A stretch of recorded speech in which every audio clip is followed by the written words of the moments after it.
Certainly. Thank you, Chair Bronson. We did provide some potential operational guidelines for in-person meetings for both the public and the staff, as well as we delineated in our memo what we believe to be the county responsibilities in terms of setting up the hearing room so that it's safe for all the staff and the public to attend as well. We're looking at some of the plexiglass barriers. They were in place before, to continue those, providing sanitizer at the lectern, spacing out the people within the public audience, etc. We have distributed that to all of you with just, if you decide to return in public, how we believe you can keep yourself and the public safe. And I think one of the things I specified, or that is contained in that memo, is that any member of the public will have to be masked, and that they will be sitting at the appropriate spacing, and the board members need to come into the boardroom wearing masks. They are then, once they come into the boardroom meeting, they can unmask if that is their preference, or stay masked. So that was my thinking. I'm interested in what my colleagues think about returning to in-person. And I know I know Congress is doing this, and a number of school districts are doing this. But what's the pleasure of the board on this? What are your thoughts? Madam Chair. Supervisor Scott, and then Supervisor Grijalva. Thank you. Madam Chair, I have supported previous votes to go back into public meetings each time that they have been brought up, and I'm going to support it today. We have workers and county residents coming into county buildings every day. We have for months, and so I think that this board needs to go back into public meetings. I have felt that for months, and I hope that we can come to agreement today and ask of ourselves 2 times a month to do something that we are asking county employees and visitors to county buildings to do, and they've been doing it for months.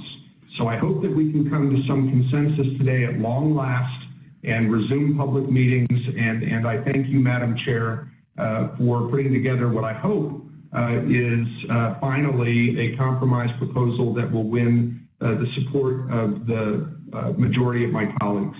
Thank you. Thank you, Supervisor Scott. And you're referring to the memorandum that Ms. Lesher sent us in terms of the protocols for returning. Correct. And if I may, Chair Bronson. Yes.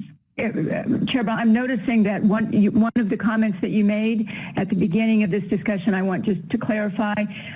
In the proposed operational guidelines, we had noted for both the public and staff that individuals will wear a mask while entering as well as throughout the meeting. It is I believe I heard you say that those sitting behind the plexiglass at the dais needed to wear their mask while entering the meeting, but then could take it off. And so if that's, okay. Yeah. That's their option, but as long as they're behind the plexiglass and properly spaced, yes. Thank you. I wanted clarity on that since this was the memorandum, if we needed to modify that and make sure that we all understood what was being proposed. Thank you. All right, Supervisor Grijalva. Yeah, the variants are really transmissible, and plexiglass is literally just, there's a top. We're not in a box, and so I would like to ask that everyone that is in the room, staff and supervisors, that we're all masked at all times. And that was what I'd asked for before. And if we're willing to do that, then I'll go ahead and vote in favor of moving to the board meeting. All right, thank you, Supervisor Grijalva. Supervisor Hines, you, I think, wanted to say something? I did not actually, but I can. I think it's. Oh, I thought I saw your hand. You have your hand raised. I'm sorry. You have no comments, then, correct? So, is the majority of those willing to vote for this willing to vote that supervisors, everybody in the room, including supervisors, are masked? Madam Chair. Supervisor Christy. As I said before on numerous occasions, when I've been advocating for in-person meetings open to the public, I will not wear a mask at the DS, and I will continue to not attend if we are required to wear masks at the DS. I think your proposal is sound and accommodating, and I'm willing to do what I have to do in order to not have to wear a mask when I'm sitting at my chair at the DS. But if it's going to be passed that we have to wear masks, I'm not going to take part in a grandstanding situation and social virtuing and things of this nature. Our wearing masks behind the DS will make absolutely no difference one way or the other about COVID transmissions. And, Chair Bronson. And I will continue to attend if I am not forced to wear a mask. Thank you. Thank you, Supervisor Hines. Yeah, thank you. I will say, actually, to echo Supervisor Grijalva, if the public is required to enter with a mask and the staff and our supervisors we're all required to enter with a mask, then we need to set an example and wear that mask for the entire meeting, or we should not even conceive of putting these meetings back into the public like this. What's good enough for us and the public should all be the same. So that we should all do that. We should be consistent for us up at the dais, and it should be the same for the public in terms of spacing and masking as well. As Supervisor Grijalva indicated, Omicron is incredibly contagious and has a much higher transmission rate. We don't quite know what the R naught is, but it's going to be much higher than the Alpha and Delta variants, so the plexiglass may not be effective. Thank you for those comments, Supervisor Hines. Is there any further discussion? I have a question for Dr. Garcia quickly, if you're still on the line. I had put this item on the agenda prior to the Omicron variant, and given that, I'm interested in your take on returning to in-person meetings. Chair Bronson, supervisors. So you're absolutely right. We sort of developed this draft guidance at a time before we were quite dealing with Omicron. A couple of things to sort of have in the back of your head. Number one, for individuals who are fully vaccinated and boosted, even though the risk of Omicron is real, the risk of serious consequences from that infection are relatively low. Supervisor Grijalva is absolutely right. It appears to be a more transmissible virus. We don't know yet whether it will cause more morbidity and mortality. Unlikely, but we just don't know that yet. I think the strategy of coming into, for the Board of Supervisors rather than for the public and the staff, the strategy of the Board of Supervisors entering the hearing room masked and then having several layers of plexiglass between you and the rest of the public is a reasonable strategy. Any strategy that you undertake will have some risk associated with that, but I believe that this does decrease the risk. Thank you very much. Supervisor Grijalva. Yeah, I'm wondering, when we entered into going to virtual, what was the transmission rate in Pima County, and where are we at now? Because there was advice that, we should all go virtual because of the spread of COVID.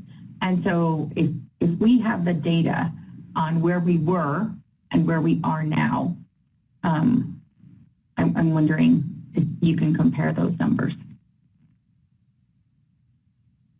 Sure, Bronson, Supervisor Grijalva. We do have those data. The board took multiple actions at different times in terms of its sort of policies and procedures. I'm looking at my notes, and I believe that that the board went virtual at around this November of last year, but I would need to double check that. Thank you.